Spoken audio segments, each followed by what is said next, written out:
welcome to Ginger Snapshots. Hey, this week we are talking about the process or the thought process, the preparation, the planning, the getting ready to build an actual studio on our property. The last couple of weeks we've talked about doing a studio in the garage and how that didn't work, and doing a studio in the house and how it did work but didn't work. Kind of the same thing as my G9, Panasonic G9. Worked but didn't work. It just, I needed something else. And that's where I left off was, how did I get to that? So now I have made the decision that this is what we want to do. Talking it out with my husband, knowing that this is what I wanted to do. And, I've got, it was a lot of work to even come to that place. And I feel like my husband and I both felt like this was the best thing for us if I was going to do this. And I have to say, my husband was very supportive. I think he was a little bit iffy on how everything was going to work out, because he's a planner in the details of what's going to happen and how it's going to happen. And normally that's me in our relationship, with planning out details. But when it comes to building things, he's thinking it all out. He's like all day long, he's thinking about what to do. And he knew what kind of work it was going to involve. So we had to decide, what we had. Like, first, you're going to start out with your budget. What can you afford, and what space do you have? And really, I was clueless of even knowing where to start. Probably for me, I think that I had seen different examples of people with their studios in some photography groups on for newborns and things like that. But someone suggested to me that I join a group called Photography Studios and Design. And that group was like invaluable. Like, it was worth money to me. It was just a group of just so many photographers all around the world, not even just here in the United States, just all around the world. And the ideas that they've come together, just pulling from each other and saying, this is what I did and this is what I should have done, and things like that. And just things like that. So I knew that probably, my husband had talked about, we could build a pole barn, and he drew me a picture to explain what that was, and he'd seen some buildings like that.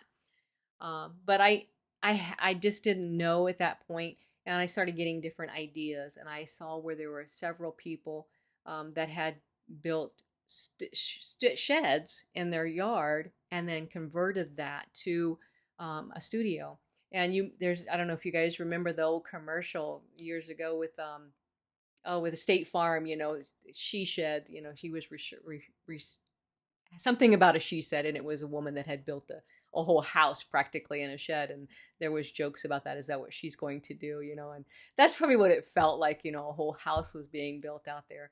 But that's kind of the idea of it. You're taking a structure that's outside, that doesn't have anything as far as a living space. We have a 10 by 10 shed, a little red building out in our corner of our backyard for storage and things like that. And there's no way you would want to like live in it. So we knew that there would be a lot of work to be able to convert it, and what was it going to take. So with that group in mind, I'm seeing different things and people talking about what worked for them, and what they wanted, and how, I did this and I built this, but I wish I had. And you really tune into those kind of things, and I wasn't afraid to ask questions. I just asked a lot of questions from people, and I still have them probably on my phone, just millions of pictures of ideas, and then I would show it to my husband. This is what I'd like to do. And a lot of those ideas is not just building your structure itself, you're building, but it's what you're going to build inside of it. What are you going to have inside of it? How is that going to work? So that's where we made the decision that it was going to be a shed. So that was the first thing. I mean, I was looked at different things. I saw one person, I think it was on Pinterest or something. A person had converted one of those storage units, those big 10 feet. I think there's 10 feet and 20 feet. I don't know. There's those big metal train cars, maybe is what they are. They're just big metal things, and they've converted it, and it's worked for them, and even stacked it on top of each other. And you get on Pinterest and you look at all those different ideas, and did Wichita have something like that? And they did. And my husband would say, I drove by this today and this is, what do you think about this? But we really got to that place where it was like we wanted to do the shed and convert it into the studio. And so then that process began with finding how are you going to even do that? Are you going to buy the lumber and do it yourself? And we knew that, we just weren't capable of doing that. We didn't have the tools or the energy or that kind of thing, the time, whatever, to do that. So we knew that we would build the shed part of it, the structure, the shell, I should say, and go from there. So what we did was, I did tons of internet searches, like searching for places that did outdoor structures, outdoor sheds, things like that. And then to get a solid price on places like that, you'd have to build it out. So then I'm doing a pretend build, the size of it, the type of material, the type of roof, the type of do you want windows, do you want what kind of doors, things like that. So I would build it out and I'd be like, oh, that's more than what I thought would be. You go around to like Lowe's and Home Depot and different places like that, and you're looking at different prices. Then my husband said, have you seen those Kansas outdoor structures right down the road? So we took a drive and he's like, what do you think about those? And I'm like, yeah, that would be perfect. And so there was a nice little information booklet you could go inside, and there's a nice little pamphlet that tells you the different prices and different things and gets you started. And it was just great. I mean, it was just really straightforward. And this is what we can do, and this is what it's going to cost. And then, of course, you can add on to it, but this is the base price. And it was great. And so that's where we started with, and that's what we made a decision. I contacted Tyler, and I don't know if anybody from Wichita is watching, you're thinking about it, but Tyler was great to work with. And so, I contacted him. He gave me a quote via the messaging, I think is the way he had it, phone messaging. And so I got some ideas, and then we set up an appointment, and he came to us and talked to us and kind of had a nice little booklet out and said, this is what we can do. And my husband was really impressed with it, and he said, yeah, let's go with that. And so for that to happen, Tyler really was the middleman. He's going out and getting the customer, he's giving the information, and then the actual builder comes in. So he's like a contractor. And Sturdy Built was the actual builders of them. They just don't go out and do these type of meetings and things like that. So in order to do this, we had to decide the size of it, and there's kind of a process with that before you actually write it up. So we did a write up and put down 10% to start with, and that got the ball rolling. And so then we had to decide what were we allowed, because we live in the city limits. So what are we allowed to have that the city will allow? You don't want to break. I had read right before this about someone that had built something and they had not got a permit, and the city come in and said, you cannot have this, and I told them they had to remove it. I mean, they built a whole studio and it had to remove it, and they were heartbroken. And I thought, that is not going to be me. I am going to make sure that I get a permit, that I go through the process and things like that. And so Sturdy Built, Tyler from Outdoor Structures, that place, they are great. You can say you can get your permit, or we can do it for you. And I think that was probably about $300, and it was well worth it, because they do all the paperwork. I know it's not that much to file with the city, but they do all of the paperwork. They write down what material it's going to be. All of those questions are answered, and they know what they're doing. So we opted for all of that. Now, in order for this to take place, even to get the permit, we had to be familiar with it. And the person from Sturdy Built came out, and he was familiar with what the city would approve and what it wouldn't. So he came out and did some measurements, and he goes, okay, this back here, where we originally thought we were going to build it, what it was going to be, I didn't even thought pleasing. You could just walk straight out my back door and there it is. He knew that the plumbing lines would be ran there and that it wouldn't work. And there's so many feet you have to be from a fence. There's so many feet you have to be from your house. There's so many things that play into it. And it's just rules that are hard to remember. So getting someone else to figure that out for us was very helpful. So he did those measurements, and then that's where we went from there.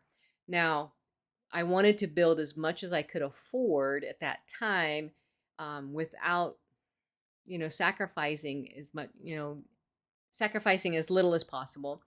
And also I had to keep in mind um, my backyard, the size of my backyard, and what I wanted to give up and what my family wanted to give up. It's going to take a big, because I only have a city lot and you can only do so much. And so, yeah, you could build a huge studio and not have any backyard. So what we decided was 14 by 28 feet was going to work. Um, a lot of that played into that also was at that time, they told us when we're filling out the paperwork that the 14 by 28 is as large as you can go without having a concrete foundation. And at the time, I don't know that I would do it this way. I think I would rather have a concrete foundation, but at the time I just wanted to do gravel, and I just thought that would count. It wouldn't matter because I'm not building a basement. I just didn't think it would matter that much. They have ties that go down in the ground and it secures it in the ground, way down in the ground. So that wasn't an issue, and I just thought that was the decision we made, that we'd just do the gravel. It seemed more, cost effective, and it didn't seem like it would matter that much to me. So we decided on that because that was as large as we could go. Then the next decision was, did we want a porch? Because having a porch, which I love, I think they're just adorable. I just love the little porches on those. If you drive out and see some of those structures, I just love those porches out there. So the porch would take 4 to 6 feet, depending on what size you get, of your building. So if you went with a small porch and you only had 4 feet, your 28 now becomes 24 or 22 inches. Most of them are 6 feet. So you lose that. So we opted not to do a porch, and just go with that. And we did decide that we would build a porch onto it ourselves that would be separate but attached. And that's what we did because it has its own concrete. That porch is not going anywhere. That porch is so strong. That's another video. But that we were going to add a porch onto it that was separate from the building, but the roof would be attached to it. And so that gave me more space for what I was paying for. That was what I thought. The next thing was height. So generally, most of those buildings have um, lofts on both sides, and they're tremendous for storage. They're great. You can build steps to go up to the loft, or you can have like a little pull down ladder that just goes straight up to the loft. However you want to do it. And we actually, after we had made this decision, we drove down to where we knew the model shed was, where they have the brochures and things like that, and they keep it unlocked during certain times of the day. And we drove down there and we took some pictures, and I think I'll put that right here. But we took some pictures, and my husband just took a picture of me standing there to see, if we build the loft, is that going to interfere with my pictures, me taking pictures? Like I said, I knew that I wanted to add family pictures into with the newborns, and I wanted to do headshots, and people are usually standing for headshots. So the sides of those sheds, because the one that I picked out was a barn type, and it was, with a triangle. They have flat roofs, but this one was, gave you more height, and the sides of them were 7 feet. But if you went with the taller roof, you had a lot more space. And so we knew that if we didn't do that, and then so we asked, is it possible? Can we just build it without a loft? And they said, yes, but you'll have to have something to secure that roof, give support. And so they said we could do some rafter ties. And that took that up, 2 feet, I think. So it gave me 2 more feet of height for the rafter ties, maybe even 3. On that back wall, there's a space between the last rafter tie and the wall, so that I have plenty of height where they need it at. And so then the other thing was, even with having storage, you could do storage on both sides. And I really have seen a lot of storage, a lot of sheds that had it on both sides. And they actually, when you, like the door, when you walk in it, like if the building's horizontal and that door is in the middle, and that's right there is where they have their, the shooting space where they take the pictures at. And you can put so much in that, especially if you're a creative organizer. So, but the same thing, when we went down there to that building, you walk in and it feels shorter. So, at that same place where we were looking at the model sheds, you could, walk down for a row of them, and here's one with this height, and here's this style, and they have different styles that you have to choose from. And so you go in, and it just felt like it was a smaller building. It was shorter, more, I don't know. So when you take away and have rafter ties all the way across, and don't even have it at your shooting space or the entrance, because I was going to build vertical, and then my door into the studio is at the end, not in the middle, so it's at the end. um, it made it feel much more open, much more, it felt bigger, and had more space that way. And so that was the decision we made. So we knew we were going to go with rafter ties and not have not have lofts on either side, and that we were going to not have a porch. And so then I would have 14 by 28.